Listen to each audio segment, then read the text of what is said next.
तो आज first class है, विज्ञान से शुरू कर रहे हैं।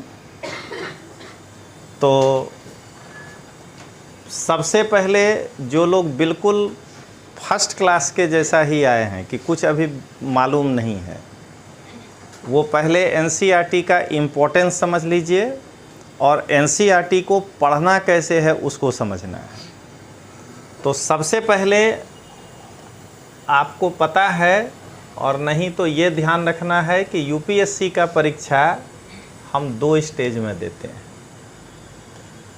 एक को कहते हैं प्रारंभिक परीक्षा और दूसरे को कहते हैं मुख्य परीक्षा।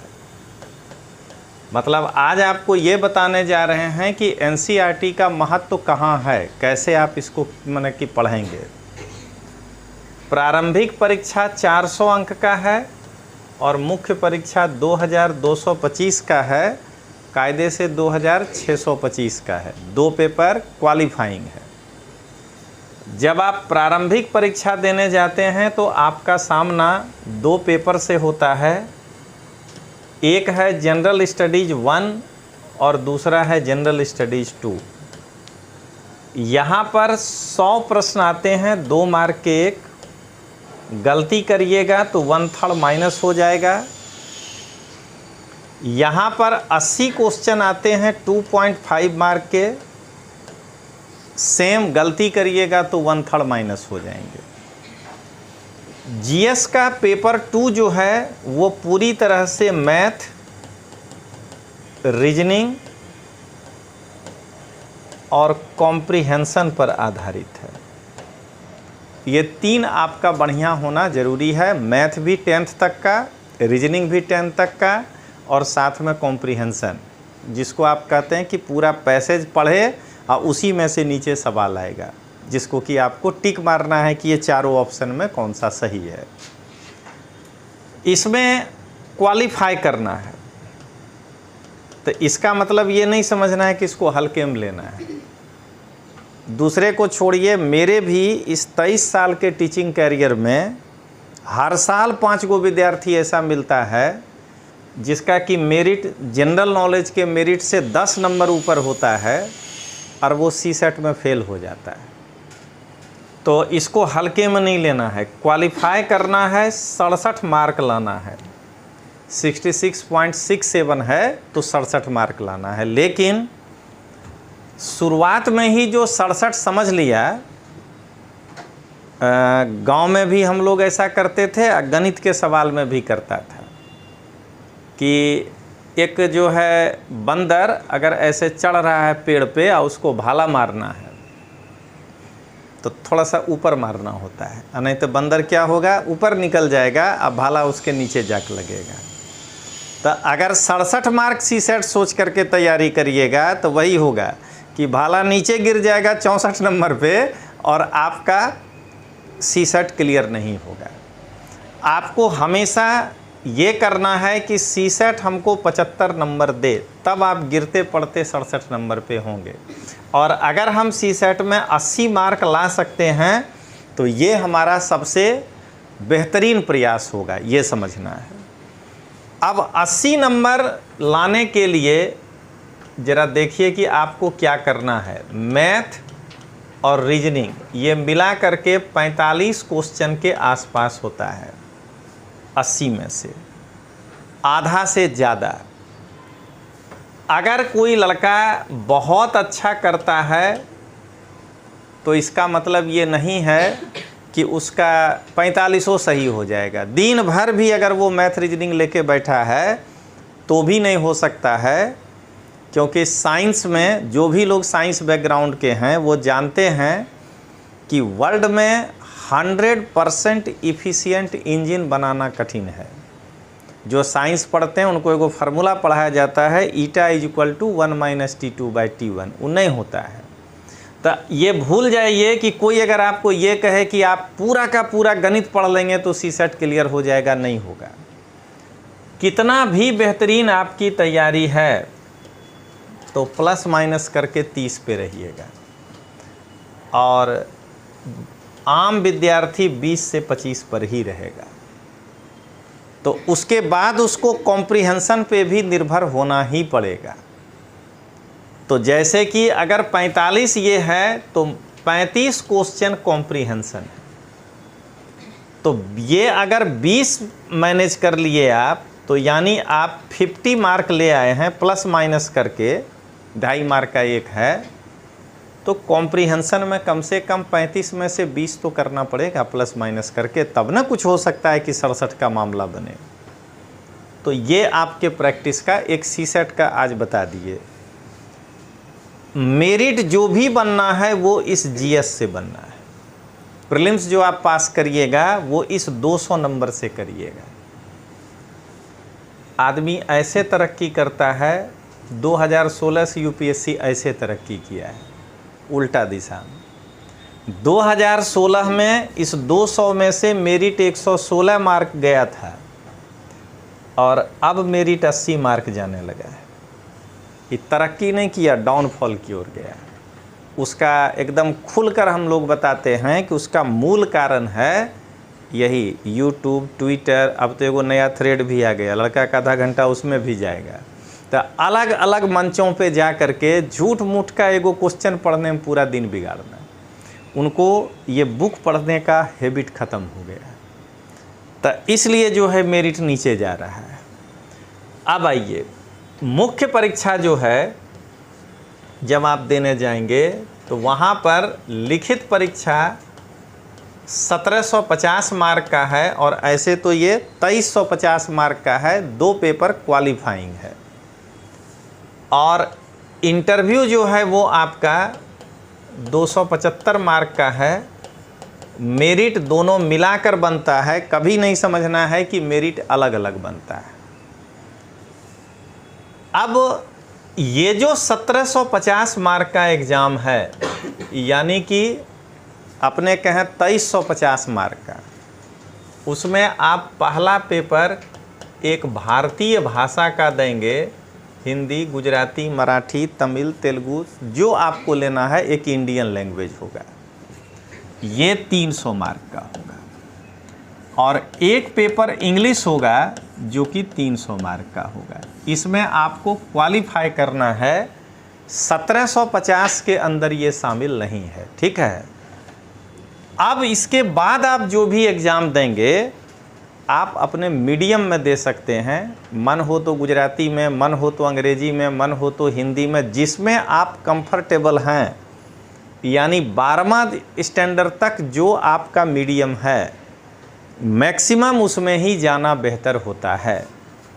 तो उसके बाद आप पहला पेपर देंगे ऐसे, जो कि 250 मार्क का होगा, 2 ग्रुप में होगा।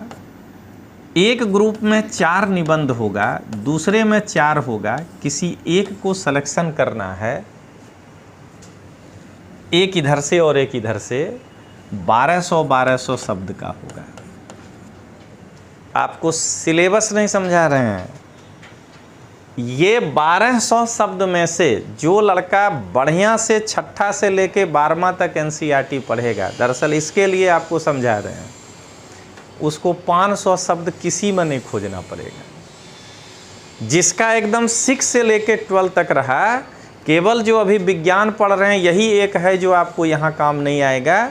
अब बाकी हिस्ट्री, ज्योग्राफी, पॉलिटिकल साइंस, ये जितना है वो अगर आप 6 से 12 तक एकदम दिमाग में बिठा कर रखे हैं तो इस 1200 शब्द के निबंध में हमेशा आपको बैकअप देगा 500 शब्द। एनसीईआरटी का महत्व समझ में आया पहला, कि यहाँ पर आपको सबसे बड़ा वो बैकअप देगा। दूसरा, अब इसके बाद जनरल नॉलेज पहला पेपर आएगा 250 शब्द का, जिसमें कि 1 से लेकर के 10 नंबर तक क्वेश्चन 150 शब्द में लिखिएगा, 150 वर्ड्स में लिखना होगा।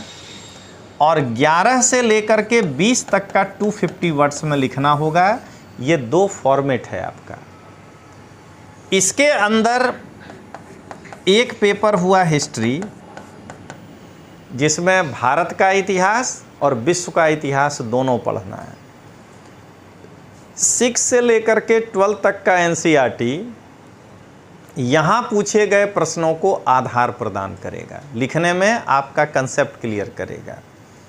जो भी आपको तीसरे साल हम लिखाएंगे आंसर कि कैसे लिखिएगा, तो आपको वो लाइन नहीं लगेगा अगर एनसीईआरटी अच्छा से पढ़े होंगे, आपको पिक्चर के जैसा दिखाई देगा कि अच्छा ये इस कारण से हुआ था। दूसरा इसके अंदर पेपर आएगा भूगोल, 6 से 12 नंबर तक का जो 12वां तक का जो भूगोल है, जब आप वो पढ़ेंगे तो मेंस में ये आपको आधार प्रदान करेगा। तीसरा नंबर है सोसाइटी, 11वां और 12वां में जो आपका समाज शास्त्र है, उस समाज शास्त्र को यहाँ आपको पढ़ना पड़ेगा और वो आपको पूरा बेस प्रदान करेगा इस प्रश्न के लिए। तो क्या देखें आप, इस 250 नंबर में मेंस में 250 के 250 नंबर के सवाल में आधार इंट्रोडक्शन कैसे अच्छा लिखेंगे। जैसे अगर कहता है धर्मनिरपेक्षता, एक उदाहरण दे रहे हैं, तो धर्मनिरपेक्षता का मतलब लोग एक ही लाइन समझता है कि राज्य का अपना कोई धर्म नहीं होगा, स्टेट का कोई रिलीजन नहीं होगा, इसको कहते हैं धर्मनिरपेक्षता। लेकिन जब आप एनसीईआरटी पढ़ेंगे 11th का पॉलिटिकल साइंस, पहले आप खुद सोच के देखिए, चलिए परिभाषा बाद में। अगर राज्य का अपना धर्म नहीं होगा तो राज्य 3 तलाक पे कानून क्यों बनाया, वो तो मुस्लिम धर्म का चीज़ था। अगर राज्य का अपना धर्म नहीं होगा तो हमारे हिंदू धर्म में सती प्रथा और दहेज प्रथा पर कानून क्यों बनाया। इसका मतलब हुआ कि राज्य का अपना धर्म नहीं होगा, लेकिन अगर धर्म के अंदर कुछ माल प्रैक्टिसेस है, कुरीति है, तो सरकार घुसकर उसका सॉल्यूशन भी निकालेगा। इसका नाम है धर्मनिरपेक्षता।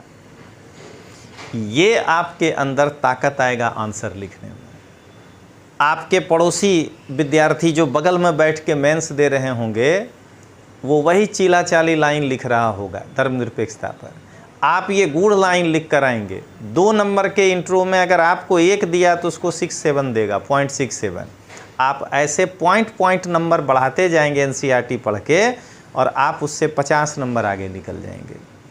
तो ये जो है, इसीलिए इसको पढ़ना है। जब आप जनरल स्टडीज़ पेपर 2 पढ़ते हैं, ये भी 250 मार्क का है, तो यहाँ पर जो संविधान कॉन्स्टिट्यूशन से सवाल आएगा वो आपको मदद करेगा। 6ठा से 12वां तक का एनसीईआरटी। पब्लिक एडमिनिस्ट्रेशन, ये एक आपको पढ़ना पड़ेगा, इसमें एनसीईआरटी आपको थोड़ा मदद कम करेगा। लेकिन इंटरनेशनल रिलेशन जो पूछेगा, अभी 12वां का एनसीईआरटी जो है उसमें दिया हुआ है भारत का विदेश के साथ रिलेशन, वहाँ बेस प्रदान करेगा आपको। तो और सोशल जस्टिस, ये सोशल जस्टिस वर्ड 11th और 12th का जो, खास करके 12th का जो सोशोलॉजी है, वो आपको मदद करेगा।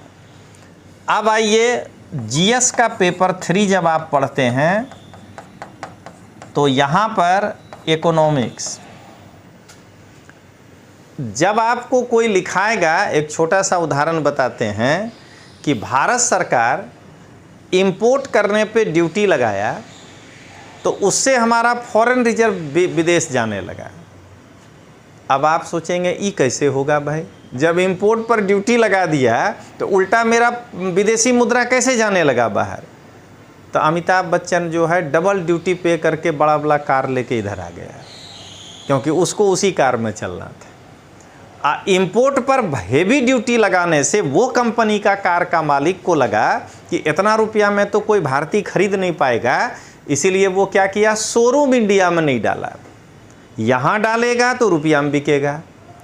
अमिताभ इंग्लैंड में जाके लंदन में बुक कराया, और वहाँ से जो है डॉलर में लेकर के इधर आया, ड्यूटी भी डॉलर में पे किया। हमारा ही पैसा, अमिताभ रुपया ही देगा ना रिजर्व बैंक को, रिजर्व बैंक उसके सामने डॉलर देगा, हमारा डॉलर चला गया बाहर। एनसीईआरटी पढ़िएगा तो इकोनॉमिक्स के जब मेंस का आंसर लिखाएंगे, तब ये सब चीज़ वहाँ समझाया है, आपको इजी होगा समझने में। जब आप साइंस एंड टेक्नोलॉजी पढ़िएगा और पर्यावरण, तो आज ही जो आप पढ़ने जा रहे हैं साइंस, इसमें जो लास्ट वाला 4 चैप्टर है वो पर्यावरण है।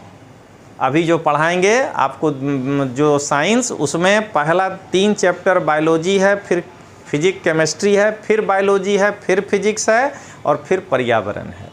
तो ये आपको जो है बैकअप देगा।